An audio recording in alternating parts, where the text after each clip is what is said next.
નમસ્કાર. રાષ્ટ્રપિતા મહાત્મા ગાંધી દ્વારા સ્થપાયેલ ગુજરાત વિદ્યાપીઠ અમદાવાદના સ્ટુડિયોમાં આપ સૌનું હાર્દિક સ્વાગત છે. જીવનની એક વહેતી ગંગામાં અનેક વ્યક્તિઓ, વ્યક્તિત્વો અને વ્યક્તિ વિશેષો પોતાનું સ્નાન કરી રહ્યા છે. માણસો જથ્થાબંધ છે, માનવી થોડા ઘણા છે, પણ મુઠ્ઠી ઊંચેરા માનવી ગણ્યા ગાંઠ્યા છે. અને આ મુઠ્ઠી ઊંચેરા માનવીઓને ઉજાગર કરવાની આ શ્રેણીમાં આજે એક એવા વ્યક્તિ વિશેષ અમારા સ્ટુડિયોમાં પધાર્યા છે કે જે એક સમર્થ શિક્ષક, એક પ્રખર આચાર્ય અને સૌથી ઉપર એક ધુરંધર સારસ્વત, જેમની સામે આજની શિક્ષક પેઢીનું મસ્તક નત થઈને રહે એવા વિશ્વકોશ સર્જક શ્રી ધીરુભાઈ ઠાકર અમારી વચ્ચે ઉપસ્થિત છે. ધીરુભાઈ, બહુ આદરપૂર્વક આપનું હું સ્વાગત કરું છું. નમસ્કાર. આપ બહુ જ શ્રમ લઈને અહીંયા પધાર્યા છો, એ અમારા માટે બહુ જ આનંદ અને ગૌરવનો વિષય છે. ધીરુભાઈ, બીજી કોઈ વાત શરૂ કરું એ પહેલાં મેં જે પરિચય આપ્યો એમાં તો કંઈ શબ્દોમાં હું બાંધછોડ કરવા માગતો નથી, પણ એ જાણવામાં ચોક્કસ રસ છે કે ધીરુભાઈ ઠાકર આજે જે છે એમનો શરૂઆત ક્યાંથી થઈ, જન્મ ક્યાંથી થયો, ઉછેર કેવી રીતે થયો કે અમને આજે ગુજરાતને આવા સમર્થ સારસ્વત મળ્યા. ભદ્રાયુભાઈ, મને અહીંયા આ સ્ટુડિયોમાં આવતા આનંદ થાય છે. માણસનું જીવન એક રીતે માણસના હાથમાં છે અને એક રીતે હાથમાં નથી પણ ખરું. માણસના જીવન ઉપર બે તત્વોનો પ્રભાવ, એક નિયતિનો અને એક એનો પોતાનો, જે એને પોતે વિકસાવવાનો છે. આ બે તત્વો કેવી રીતે માણસના જીવનમાં કામ કરે છે એ સમજાવવા માટે મારી પાસે બે વાર્તાઓ છે. વાહ. એક વાર્તા એવી છે કે ભાઈ બહેન હતા અને એ ભાઈ બહેનને ઉછેરતી દાદીમાં હતી. વાત છે બ્રિટનની. બ્રિટનમાં આવું એક કુટુંબ હતું. એટલે નાનો છોકરો અને મોટી છોકરી બંને, એક 5 વર્ષનો, બીજા 7 વર્ષનો. એ દાદીમાને પૂછે કે મને ખાવાનું આપો. એટલે દાદીમા એમ કે ભગવાન આપે છે, પહેલાં ભગવાનના આગળ માગતું એટલે આપશે. એટલે રોજ એ જમતા પહેલાં ભગવાનને માગે, ભગવાનની પાસે માગે, દીકરો અને દીકરી બંને, અને એ રીતે જમે. કપડું જોઈતું હોય તો કપડ તું ભગવાન પાસે માગ, આવું દાદીમાએ એને કહ્યું. એક દિવસ દાદીમાં ગુજરી ગયા. આ બે એકલા પડ્યા, ભાઈ બહેન એકલા પડ્યા. પાડોશીઓને દયા આવી, એમને ખવડાવે પીવડાવે, પણ કેટલા 2-3 દિવસ પછી શું. એટલે છોકરી ને છોકરો બંને જણાએ વિચાર કર્યો કે આ દાદીમાં કહેતા હતા કે ભગવાન પાસે માગીએ તો મળે, તો આપણે ભગવાનને કાગળ લખીએ તો કેવું. એટલે ભગવાનને કાગળ લખ્યો. એમાં બધું જે કંઈ જોઈતું હતું એ બધું લખ્યું. પહેલાં એમ કહ્યું કે મારા બૂટની દોરી નથી, પેલી છોકરીએ એમ કહ્યું કે મારી બોર નથી. તો એ બધું લખ્યું ને એનું એક લિસ્ટ બનાવ્યું અને કાગળ ભગવાનને મોકલ્યો કે જલ્દી તમે મને આ બધું મોકલી આપો. કાગળ તૈયાર કરી અને ટપાલમાં પોસ્ટ બોક્સમાં નાખવા જાય છે. હમ. પણ રસ્તા ઉપર પોસ્ટ બોક્સ છે. એ બોક્સમાં ઊંચી હતી એટલે છોકરો કે છોકરી પહોંચી નહોતા શકતા. એ બિચારા ઊભા રહ્યા આમ હાથ કરીને, પણ પહોંચી ન શકે. પછી એટલામાં 4 ઘોડાની બગીમાં ડ્યુક જતો હતો. હમ. એટલે ડ્યુકને ઊભો રાખ્યો છોકરાએ અને કહ્યું, આ જરા કાગળ ટપાલ પેટીમાં નાખી આપશો?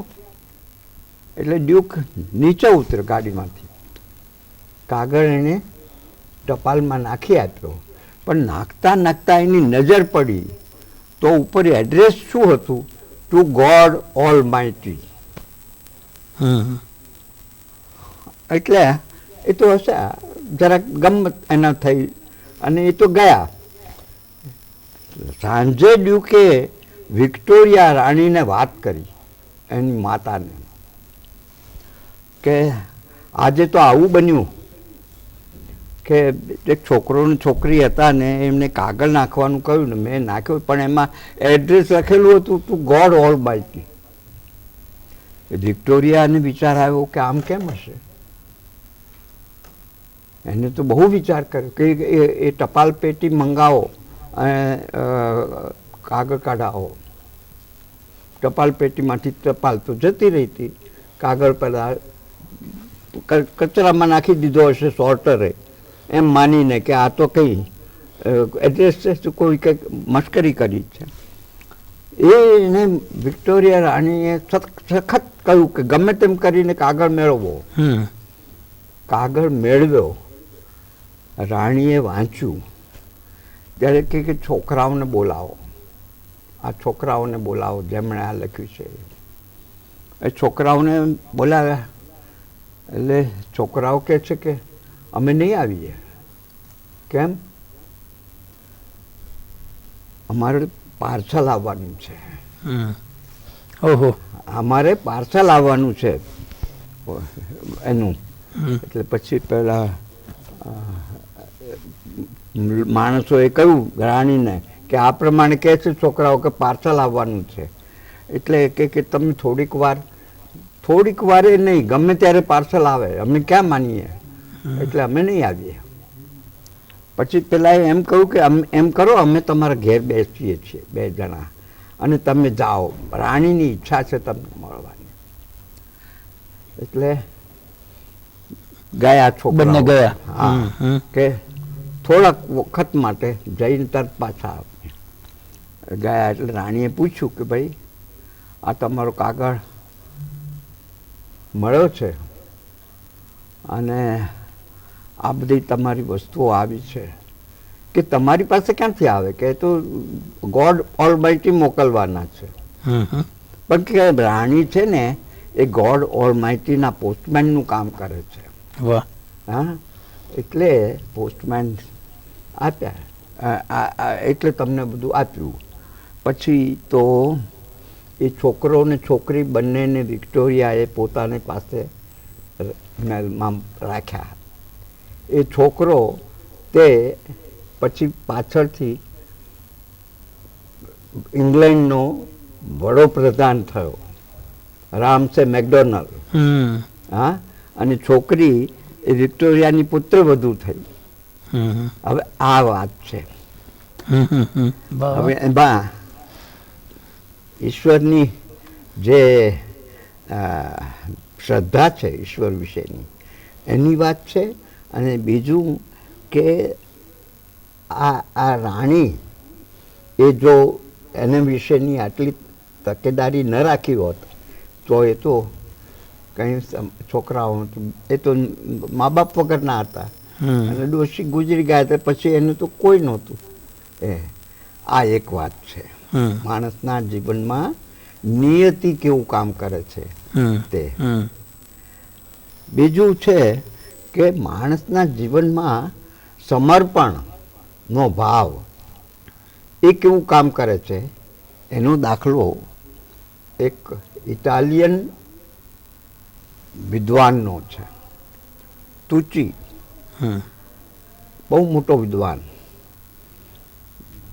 ઇન્ડોલોજીનો, એટલે પ્રાચ્ય વિદ્યાનો. યા હમ. એ પ્રાચ્ય વિદ્યામાં એને એટલી બધી વિશેષતા મેળવી કે આખી દુનિયામાં એની ખ્યાતિ થઈ ગઈ.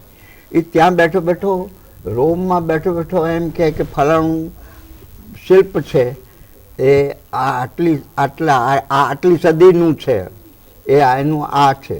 એવી રીતે એને બધું મેળવેલું. પણ પછી એને એમ થયું કે હજી કેટલાક સાધનો મેળવવાના બાકી છે. એટલે એણે તિબેટમાં આ બધી વસ્તુઓ છે, પ્રાચીન હસ્તપ્રતો છે બૌદ્ધ ધર્મની, અને એના એ હસ્તપ્રત મારે મેળવવી છે. એણે લખ્યું ત્યાંના લામાને કે આ જાતની મારે જોઈએ છે ને તમારે ત્યાં છે અહીંયા. એટલે પછી લામાએ જવાબ આપ્યો કે અમારા સાધુઓ સિવાય કોઈને અમે આપતા નથી. એ સાધુ થયો, વિદ્યાને માટે એમ એ સાધુ થયો. એને મુંડાવ્યું અને બૌદ્ધ ધર્મ લીધો, અને પછી 7 વાર ગયો તિબેટ, અને તિબેટમાંથી ઘણા બધા મહત્વના ગ્રંથો વગેરે લીધા એણે. પણ એને એક વાર એની સંસ્કૃત એક હસ્તપ્રત હતી એ મળતી નહોતી, અને એને ખાતરી હતી કે તિબેટમાં છે. એટલે એ ગયો પાછો 8મી વાર, અને એની સાથે એની પેટી પટારા બધું સાથે રાખે ને સંશોધન એનું ચાલ્યા જ કરે ને મોટો કાફલો એનો. એ ગંગટોક સુધી ગયો ને ત્યાં ઉપર ચડવાનું હતું, એટલે એની સાથે એક એને ભોમિયો જોઈએ. તો એ ભોમિયો એને તેનસિંગ મળી ગયો. તેનસિંગે 4 ભાષાઓ જાણતો હતો. એ બધી હિન્દી જાણે, ત્યાંની એ લોકોની જાણે, તિબેટી જાણે, આ બધી ચીની જાણે.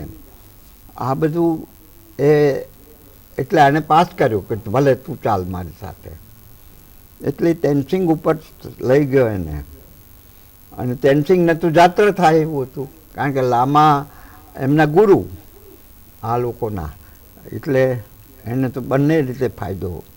પછી તિબેટમાં લાસાની અંદર એણે 1 મહિના સુધી બધી હસ્તપ્રતો રોજ જાય ને ખોળે. અને એક દિવસ પેલા તુચી એક કપડાં પહેરતો હતો, એમાં ઊંધું શર્ટ પહેર્યું. શર્ટ ઊંધું થયું એટલે પેલો તેનસિંગ એકદમ કૂદ્યો અને કે ઓહ, આજે આપણને સફળતા મળવી જ જોઈએ. કેમ? પણ કે આ ઊંધું શર્ટ પહેર્યું ને એટલે. અને તે દિવસે એમને સફળતા મળી. એટલે કે તે દિવસે એમને જોઈતું હતું તે મેન્યુસ્ક્રિપ્ટ એમાંથી મળ્યું. હા, હજી તેનસિંગને પર્વતારોહણમાં સિદ્ધિ મેળવવાની બાકી હતી. 4 વર્ષ પહેલાની વાત છે એના, એ પહેલા તો 1949માં આ બન્યું. અને આ માણસે તુચીએ એ મેળવીને એટલું બધું કામ કર્યું એણે કે એણે જે છેલ્લો ગ્રંથ એનો હતો એ ઇટાલિયન સરકારે છપાવ્યો. એને 45 પાઉન્ડ એનું વજન હતું, અને એટલું મોટું એના બધા ડિસ્પ્લેઝ, એના બ્લોક્સ ને એના ચિત્રો ને એ બધાનું એને એ કરેલું. પછી એ ગુજરી ગયો ત્યાર પછી સરકારે છપાવ્યું એ અરસામાં. હવે આમાં શું છે કે માણસની સમર્પણનો ભાવ છે, વિદ્યા માટેનો સમર્પણ. એટલે જીવનમાં નિયતિ કામ કરે છે, પણ સમર્પણના ભાવથી તમે જો પુરુષાર્થ કરો તો નિયતિ એ તમને સફળતા આપ્યા વગર ચાલે જ નહીં. વાહ વાહ. એટલે મારી એક અનુભવ ઉપરથી તારવેલું એક સૂત્ર છે કે પ્રેમ તો હોવો જ જોઈએ, પ્રેમ, પરિશ્રમ અને પ્રારબ્ધ, આ ત્રણ ભેગા થાય તો સફળતા મળે. આ વાત મેં તમને શરૂઆતમાં એટલા માટે કહી કે મારા જીવનમાં આ મેં કશું કર્યું નથી, પણ નિયતિએ આ બધું કરી આપ્યું, માત્ર મારે હાથ ઊંચો કરવાની જરૂર. એ વાત સાચી છે ધીરુભાઈ કે આપ આ ભાવ અનુભવો છો, પણ સમર્પણની જે બીજી વાત આપે કહી, વિદ્યા માટેનું સમર્પણ, જ્ઞાન પીપાસુ હોવું, જ્ઞાનની ખોજ માટે મથી રહેવું, એ ભાવ અત્યારના સમયમાં બહુ ઓછો થતો જાય છે. ત્યારે હજી આ ઉંમરે પણ આપની એ ઝીલ એઝ ઇટ ઇઝ ટકી રહી છે. એટલા માટે હું એવું માનું છું કે આપ સાક્ષી ભાવ અનુભવો છો ભલે, પણ તેમ છતાં ધીરુભાઈ નાના હતા ત્યારથી એવા કયા પરિબળોના આધારે એ વિકસતા ગયા? હું મારી વાત બહુ ટૂંકમાં કહું તો મારું કુટુંબ સામાન્ય સાધારણ જે બધા આપણે મધ્યમ વર્ગના માણસો છે એવું. મારા પિતા કોડીનારમાં હતા અને કોડીનાર સૌરાષ્ટ્રમાં ગાયકવાડી રાજ છે, એમાં એ તલાટી હતા. ત્યાં મારો જન્મ થયેલો 27 જૂન 1918. કોડીનારની પાસે ઘાંટવડ છે. એ ઘાંટવડમાં મારા પિતાને નોકરી કરવાની આવી, એટલે ઘાંટવડમાં અમે રહેતા હતા. ત્યારની વાત ટૂંકમાં કહું તો એટલી જ કે ઘાંટવડ ગીરના જંગલની વચ્ચે હતું. એક જમાનો એવો હતો કે જ્યારે એટલું બધું ગાઢ જંગલ હતું એ ગીરનું કે જ્યારે સૂર્યનો પ્રકાશ દેખાતો નહોતો એટલો. તો એવા એ ગાઢ જંગલ અત્યારે તો બધું એ થઈ ગયું છે, કપાઈ ગયું છે, પણ એમાં જાનવરો રહે, વાઘ, ચિત્તા, દીપડો, આવા બધા રહે. અને લોકો જૂના રાજા રજવાડાના માણસો શિકાર કરવા આવે. અમે રહેતા હતા તે જંગલની વચ્ચે બંગલો હતો, તરકારી ગાયકવાડી. એ બંગલાની એક પાંખમાં અમે રહેતા હતા. બીજી પાંખમાં જે શિકાર કરીને આવે એ લોકો ઉતરતા. તો એવા રાજા રજવાડાના અધિકારીઓ આવે, બીજા આવે, તો એ લોકો કોઈક વાર લૂંટારાને કે ચોરને પકડીને પણ લાવે, રાત રોકાઈને બીજે દિવસે જતા રહે. તો અમે નાના એટલે અમને કુતૂહલ થાય એ જોવાનું. પેલા દીપડાને મારીને લાવ્યા હોય કે વાઘને મારીને લાવ્યા હોય તો એ મરેલા વાઘ કે દીપડાના ઉપર હાથ મૂકીએ અમે, ત્યાં અમને એક જાતની ધ્રુજારી થઈ જાય, ભયની ધ્રુજારી, રોમાંચ થઈ જાય. એ હજી યાદ છે. એટલે આ એક નાનપણનો એક અનુભવ છે. પછી તો મારા પિતા એ બદલી કરાવી, 16 વર્ષ ત્યાં રહ્યા અને અમરેલી પ્રાંત કહેવાતો એ વખતે, અમરેલીનો પ્રાંત કહેવાતો. અમરેલી પણ હતા, ધારી હતા અને કોડીનાર. અને છેવટે કોડીનાર ગાંઠવડથી આ ચાણસમાં આવ્યા, એટલે અહીંયા ઉત્તર ગુજરાતમાં આવ્યા. એ પણ ગાયકવાડી ટ્રાન્સફર થઈ. ચાણસ્મામાં મારો પ્રાથમિક શિક્ષણ શરૂ થયું. ચાણસ્મામાં એમાં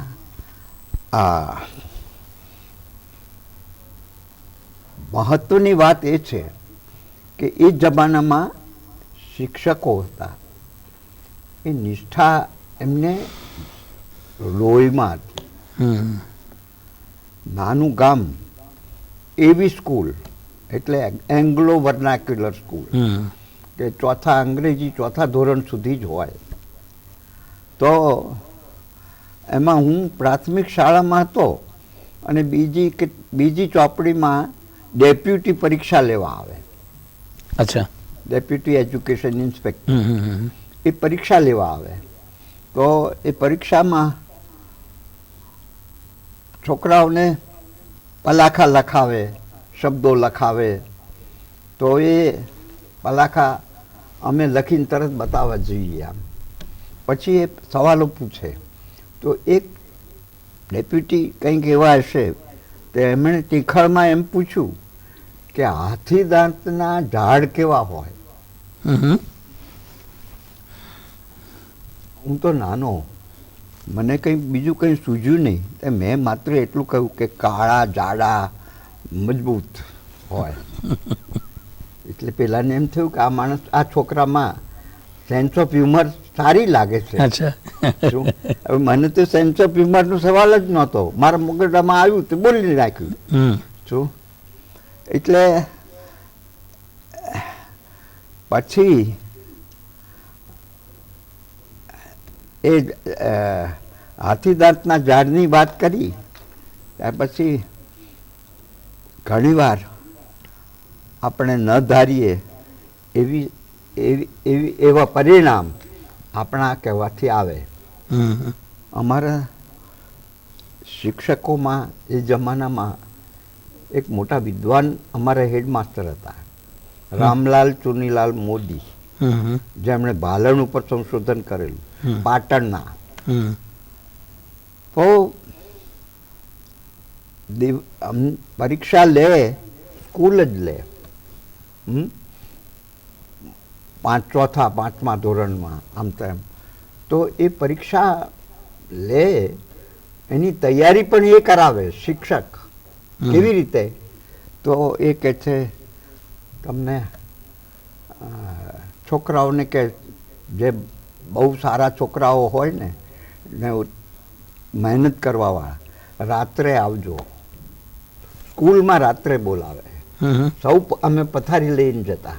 એમ? હા, પાથરવા ઓઢવાનું લઈને, ઓઢવાનું પાથરનું લઈ અને જઈએ. અને સ્કૂલની લોબી હતી મોટી, એ લોબીમાં બધા પથારી સૂઈ જાય. તો રાત્રે વાંચવાનું. અને એનું સુપરવિઝન હેડમાસ્ટર કરે. હવે આ તમે જુઓ કે માણસને કશું ફાનસ લઈને આવે, તમને આપે, વાંચો. અને ફાનસ લઈને તમને પૂછે કે આજે શું તમારે પ્રોબ્લેમ છે, ભણવાનું કયું બાકી છે, શું નથી આવડતું, એ બધું એ કહે. અને સવારે 5 વાગે ઉઠવાનું છે. એટલે કોઈક વળી એમ કહે કે પણ કોણ ઉઠાડશે? એટલે કે તમારે તમારી જાતે જ પૂછવાનું, તમારી જાતને કે મારે 5 વાગે ઉઠવું છે. હા.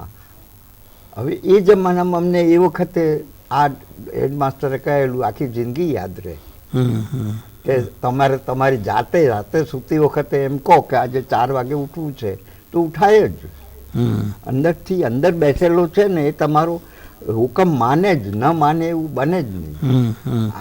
આ વાતની વાત, આ જાતની વાત પ્રતીતિ થાય. કોઈ રમત પણ ગમત થઈ જાય. અમારા હેડમાસ્ટર અમને હિન્દી શીખવાડે. તો એ હિન્દીમાં એમ કે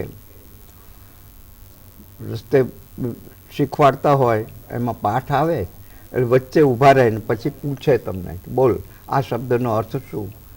તમારું ધ્યાન બીજે હોય તો તરત એ થાય ધ્યાન. તે એકવાર હું બેઠો હતો ને એમનું ચાલતું હતું, શીખવતા હતા, આપણું ધ્યાન બીજે હશે. એટલે મને કહે છે કે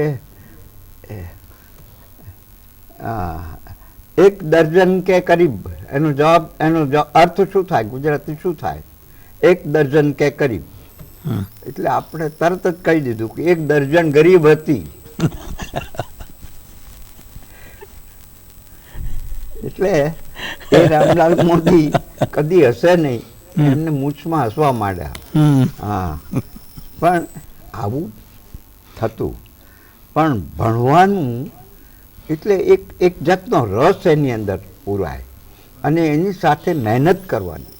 મહેનતમાં પાછા ન પડવું, એ અમારા જમાનામાં અમને, થોડાક માણસો ભલે હોય પણ અમને એ જમાનામાં શિક્ષકો શીખવતા હતા એ રીતે.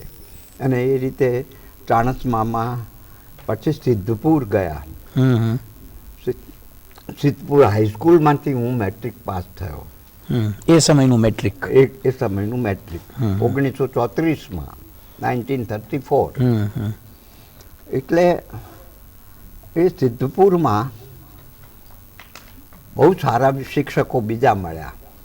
એમાં સંસ્કૃતના એક શિક્ષક હતા, જે માત્ર મેટ્રિક થયેલા, પણ સંસ્કૃત બહુ સારું. એટલે એમણે અમને પરીક્ષા, કલકત્તા સંસ્કૃત એસોસિએશન તરફથી પરીક્ષા લેવાતી સંસ્કૃતની. હા, કાવ્યતીર્થ એવી પરીક્ષા હોય, ન્યાયતીર્થ કે કાવ્યતીર્થ, અને એને માટે તૈયારી કરાવે શિક્ષક તમને. સ્કૂલના અભ્યાસક્રમ ની પરીક્ષા નહીં, ઉપરાંત વધારે. બરાબર. અને એવી રીતે એમણે અમને, હું એકલો જ નહીં, મારા જેવા બીજા પણ ખરા, અને અમે પરીક્ષા આપવા સિદ્ધપુરથી પેટલાદ જઈએ. પેટલાદમાં એનું સેન્ટર હતું. અને એ રીતે રઘુવંશ, કુમાર સંભવ, ઉત્તર રામચરિત્ર, રામાયણ, આ બધાના થોડા થોડા અંશો પણ અમને એ વખતે શીખવાડે. અને પરીક્ષામાં જવાબ સંસ્કૃતનો સંસ્કૃતમાં આપવાનો. એમ એ જાતની પ્રેક્ટિસ અમને કરાવી શિક્ષકે, અને અમે પરીક્ષા આપી. આ રીતે મેટ્રિક થયા.